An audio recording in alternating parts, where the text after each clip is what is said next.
Hi everyone, in this video I'm going to speak to Andrew Rocks from the Announcer Group, who is the CEO and founder. Andrew, thanks for joining us today. You're welcome. Nice to see you.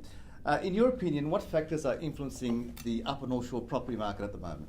Well, I suppose just to give you a bit of a personal insight, I'm a fellow Turramurra resident myself.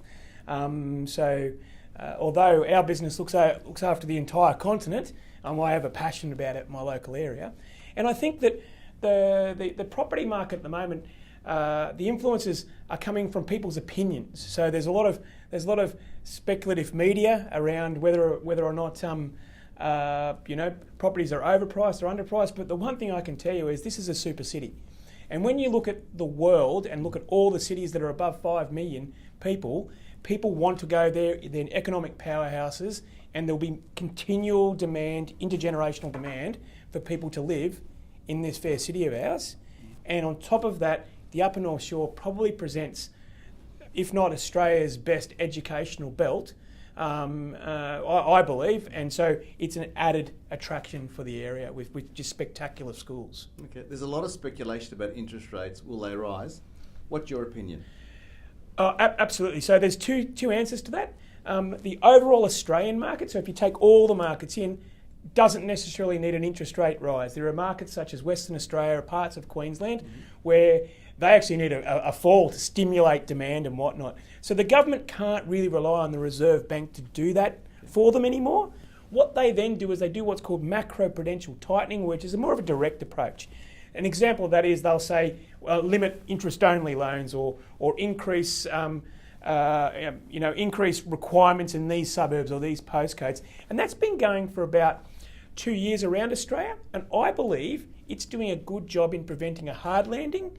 And what it's probably doing is taking out of the market people who are speculating. Okay, and the speculators quite often distort a market, and it's probably keeping the market to the people who genuinely want to live in that area and making it a fair market, I believe. Okay, Andrew, a lot of my clients are downsizing at the moment. What is available to them in terms of contributing to superannuation? Yeah, well, the definition of downsizing in the local area that we both live in is people raise their families and have these really big houses and they're fantastic, but there comes a time where they want to have a lifestyle choice. The government has, at the budget before last, allowed up to $300,000 per person. So if it's a couple, $600,000 that can be put directly as a contribution into their superannuation.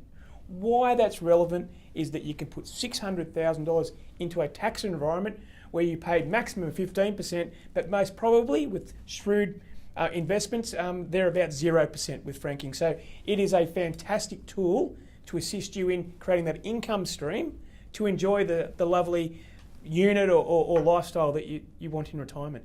Okay. What are some of the key habits that you see for successful investing for future wealth? Great question. And I don't think the question can be answered by looking at an asset class at all.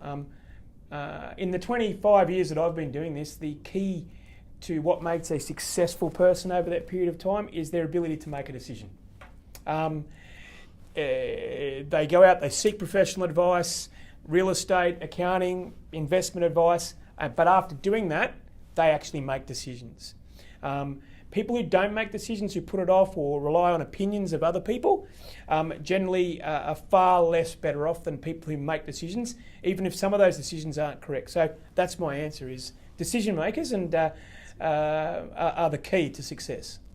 There's a lot of information. If you click through below, we've got a sheet provided by Andrew and the Announcer Group with lots more information, also some contact details for Andrew as well. Andrew, it's been fascinating talking to you today. Thank you very much. You're welcome. We really appreciate your insights. Thank you very much. We'll see you later. Take care. Bye-bye. Bye.